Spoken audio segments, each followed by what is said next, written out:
আসসালামু আলাইকুম এভরিওয়ান, সবাইকে শুভ সকাল। সকালটা মাত্র উকি দিচ্ছে আর আমি চুলার মধ্যে গরম পানি বসিয়ে দিয়েছি, কারণ মানহার নানুমণি আমাকে বলছিল একটু আলুর ভর্তা ঝাল ঝাল করে ধনিয়া পাতা দিয়ে সুন্দর করে বানিয়ে দেওয়ার জন্য। কারণ তার মুখে আসলে রুচি নেই, কোনো খাবারই নাকি ভালো লাগে না। তাই আজকে মানহার নানুমণির জন্য একটু ভর্তার আয়োজন করছি। নর্মালি কিন্তু সহজে মানহার নানুমণি আলুর ভর্তাটা খেতে চায় না, কেন জানি আজকে আমার মা আলুর ভর্তা খেতে চাচ্ছে। যাই হোক, অনেক দিন পর সুযোগ হলো মাকে একটু নিজের হাতে ভর্তা বানিয়ে খাওয়ানোর। তাই আমি সব কিছু রেডি করে নিয়েছি। এখানে ধনিয়া পাতা, পেঁয়াজ, শুকনো মরিচ আর আলু সব ক্লিন করে আমি এখানে নিয়েছি। আর এই যে আমি শুকনা মরিচটা ভেজে নিয়েছি, এখন একটু লবণ দিয়ে মেখে নিব। আসলে যে কোনো ভর্তা যদি নিজের হাতের জাদু দিয়ে সুন্দরভাবে একদম ভালো করে বানানো হয় আর সেটা খেতে এতটা সুস্বাদু হয়, সেটা নিজে প্রমাণ। কারণ আমি কিন্তু অনেক দিন ধরে ভর্তা বানাই না, বাট আমি যেভাবে ভর্তাটা খেতে পছন্দ করি আজকে মাকে ঠিক সেভাবে ভর্তাটা বানিয়ে দিব। নর্মালি যে কোনো ভর্তাতেই শুকনো মরিচ আর ধনিয়া পাতা না থাকলে আমার যেন ভর্তাই মনে হয় না। আর ভর্তাতে একটা আইটেম কম পড়লে তখন আর ভর্তার স্বাদটা আমার কাছে আসে না। এই যে আমি এখন পেঁয়াজটা দিয়ে দিচ্ছি। আমি কিন্তু আজকে এখানে সরিষার তেলটা দিব না, কারণ কি আমি যখন শুকনা মরিচটা ভেজেছিলাম তখন বেশি করে সয়াবিন তেলটা দিয়েছিলাম, সেই তেলটাই আমি দিয়ে দিচ্ছি।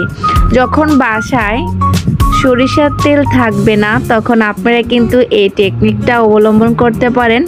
আমার বাসায় ছিল, তারপরও কেন জানি আজকে এভাবে খেতে ইচ্ছে করছিল, তাই আমি এখানে সেই তেলটা দিয়ে পেঁয়াজটা মেখে নিয়েছি। আর এখন বেশি করে ধনিয়া পাতাটা দিয়ে দিব। এই যে দেখেন, আমি কিন্তু অলরেডি দিয়ে দিয়েছি। এখন আরেকটু মেখে নেব আর আলুগুলো চটকে নেব। এখানে কিন্তু বেশি আলু আমি নিইনি, 4 থেকে 5টা আলু নিয়েছি, কারণ যেহেতু আম্মু খাবে আর আমিও খাবো। আর আমার তো সবসময় একটা বাজে অভ্যাস, আলু ভর্তার সাথে ডিম ভাজা না হলে কেন জানি তৃপ্তি সহকারে খেতেই পারি না। যাই হোক, মানহার নানুমণির উদ্দেশ্যে আমি এখানে ভর্তাটা বানাচ্ছি, তার সাথে আমি নিজেও খাবো। তাই নিজের মতো নিজের টেস্ট অনুযায়ী আজকের ভর্তার আয়োজনটা করে ফেলছি। আপনারা কে কে আমার মতো এভাবে বেশি বেশি ধনিয়া পাতা দিয়ে ভর্তা খেতে পছন্দ করেন অবশ্যই কিন্তু জানিয়ে যাবেন। আমার কমেন্ট সেকশনে গিয়ে একটা ছোট্ট কমেন্ট করে দেবেন, অনুরোধ রইল সবার কাছে। এই যে দেখেন, আমি কিন্তু আমার ভর্তাটা বানিয়ে নিচ্ছি। এখন জাস্ট খাওয়ার পালা। আমার ভর্তা রেডি। লুকটা কেমন এসেছে দেখেন তো, আমার কাছে তো খুবই ভালো লেগেছে। কারণ এই ভর্তাটা খেতে খুবই ভালো হয়েছে, তাই বলছি। আর গরম ভাতও কিন্তু প্রায় রেডি। এখন জাস্ট একটু ঠিকা দিয়ে দেব, তারপরে আমাদের ভাতও হয়ে যাবে। কারণ আলুর ভর্তা যদি গরম ভাতের সাথে না খাই তাহলে কি ভালো লাগবে বলেন। আমার ভাতটা কিন্তু হয়ে গিয়েছে আর আমি তার সাথে একটা ডিমও ভেজে নিয়েছি। এখন জাস্ট ভর্তা নেব আর খাবো। যাই হোক, আজকের ভর্তা ভাতের আয়োজনটি আপনাদের কাছে কেমন লেগেছে?